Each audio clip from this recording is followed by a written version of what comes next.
Hai guys, gue Farah dan gue bakal ngelanjutin drakor Between Him and Her yang kemarin kita udah bawain episode satunya. Sekarang kita sampai di episode 2, nampaknya makin seru nih. Oh ya, buat kalian yang belum tahu, ini menceritakan tentang sebuah hubungan yang mulai goyang dari pasangan yang udah pacaran selama 7 tahun. Oke lah, langsung masuk aja ke videonya.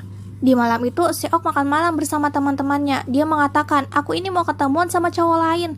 Ya tentu aja itu mengejutkan loh. Tapi ya mau gimana lagi, ternyata si Hyunsung ini juga lagi asik-asik sama teman-temannya dan beberapa cewek dalam kencan buta. Dimana si cewek yang memakai baju pink itu terus-terusan ngedempet.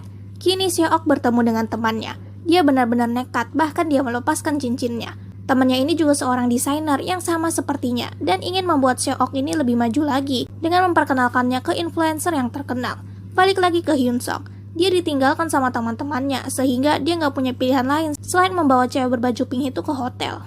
Hyunsung ini mau pergi aja, tetapi si cewek itu malah menariknya. Jangan pergi, ayo tidur di sini. Hyunsung ini masih bingung. Akhirnya dia ke WC dulu buat memikirkan apa yang sebenarnya aku lakuin sekarang. Tetapi setelah dia keluar dari sana, ternyata si cewek berbaju pink itu sudah tertidur. Akhirnya Hyunsung memilih buat pulang aja. Di sana dia kembali memikirkan Seok dan memesan tiket buat ke Neverland. Ketika pintu lift itu terbuka, dia bertemu dengan Seok yang lagi bersama cowok lain.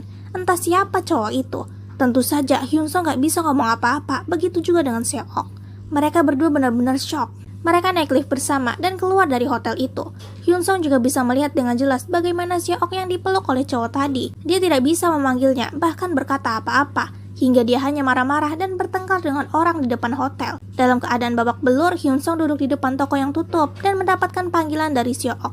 Tidak ada percakapan yang menjelaskan kemana mereka berdua, dengan siapa mereka, atau yang lainnya. Di sana mereka hanya saling meminta maaf dan gak jelas gitu doang. Hingga ketika Hyunsung mau menelpon lagi, tiba-tiba saja ada pengendara motor yang nyerempet. Hingga ponselnya itu jatuh dan pecah layarnya. Kita berganti ke Yunjong yang lagi pemotretan. Fotografer di sana terus menyuruhnya buat menonjolkan payudaranya atau pantatnya. Entah kenapa ini membuat Yunjong kesal dan memilih buat tidak melanjutkan pekerjaan ini.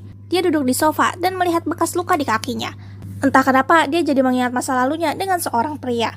Hyunsung ada di rumahnya dan terus-terusan meminum alkohol hingga tiba-tiba saja ibunya Seok ini datang dan membawakannya sup tulang. Ibu mengatakan supaya jangan terlalu khawatir. Dia tahu kehidupan di masa muda itu sangat sulit sekali. Setelah memakan masakan dari ibunya Seok, entah kenapa itu membuat Hyunsung jadi lebih segar dan lebih merasa hidup. Hyunsung membuka kulkas yang penuh sekali dengan makanan yang sudah basi. Itu mengingatkannya kepada Seok yang selalu mengomelinya, menyuruhnya untuk terus memeriksa makanan di kulkas. Dia menjadi kesal, apa yang sudah aku lakukan? Seharusnya aku menjaga dia dengan baik. Dan di tempat lain, Seok itu lagi meminta izin ke atasannya buat masuk setengah hari doang. Untungnya atasan itu mengizinkannya. Dalam perjalanannya, Seok ditelepon ibunya yang mengatakan kalau ibunya ini baru saja datang ke rumahnya. Seok tentu saja sedikit kesal. Sudah aku bilang, aku bakal ngambil sup itu sendiri. Ya mau gimana lagi? Seok sampai ke rumahnya Hyunsung. Gak ada siapa-siapa di sana dan terlihat sekali rumah itu begitu rapi. Dia bisa melihat bagaimana kebersamaan dia dengan pacarnya ketika mereka sama-sama berjuang untuk mengembangkan produk fashion. Membuat janji ini itu dengan sangat mudah untuk setia. Ya kenyataannya semua itu begitu sulit. Hingga saat itu juga Seok menemukan notifikasi di tablet yang ada di atas meja. Notifikasi tentang pembelian tiket Neverland. Melihat itu langsung membuat Seok merasa bersalah, bahkan menangis. Apa yang sudah aku lakukan? Hyunsung ini memikirkan dirinya, bahkan memesan tiket untuknya. Saat itu juga Yunjong datang. Dia tidak bisa mengatakan apa-apa lagi dan hanya menenangkan Seok.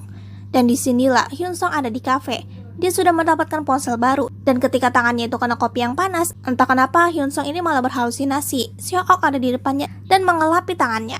Bagaimanapun juga itu cuma halusinasi. Dia membuka ponselnya dan melihat beberapa video kebersamaannya bersama pacarnya. Akhirnya Hyunsung pun datang ke kedai temannya dan banyak sekali meminum alkohol. Di sana lagi-lagi dia ini gak mau ngedengar namanya Seok. Temannya itu cuma diam aja, dan saat itu juga Yunjong datang dan marah-marah. Kamu kenapa sih lari-lari gitu? Kamu jangan ngerasa yang paling terluka ya. Kemudian Yunjong langsung pergi aja. Dan saat itu juga teman yang lain juga datang. Hyunsung ngasih ponselnya ke temannya. Ini dipegang, gue gak mau nelpon Seok. Temannya itu juga setuju, soalnya orang mabuk kalau nelpon bisa ngomong yang enggak-enggak. Tetapi bagaimanapun juga dua temannya itu gak mungkin membiarkan Hyunsung terus-terusan terpuruk. Akhirnya dia mengajak Hyunsung ke karaoke.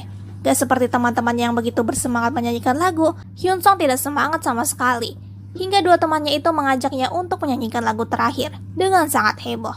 Tetapi Hyun Sung malah menangis. Dia mengingat dengan betul jika lagu ini juga pernah dinyanyikan oleh Seok ketika di karaoke dulu. Dia benar-benar penuh kegalauan. Di tempat lain, Seok lagi ada di kafe. Dia makan sendiri sambil kepoin Instagram teman-temannya. Sampai dia nggak sengaja nge-like pas banget di fotonya Hyun Sung. Dan itu membuat dirinya kaget. Karena itu juga dia menyimpan ponselnya di koper. Dia nggak tahu aja di saat itu Hyun Sung mencoba menelponnya.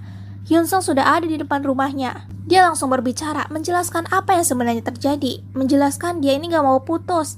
Tetapi ya jelas banget panggilan itu nggak tersambung. Hingga ketika dia berbalik, dia menemukan Seok yang ada di depannya. Dan sayangnya episode ini pun selesai. Waduh cukup rumit juga ya. Menurut gua ini nggak ada konflik yang berat, cuman konflik peka-pekaan doang. Gimana menurut kalian? Makasih yang udah nonton sampai akhir. Sampai jumpa di episode selanjutnya. Bye-bye.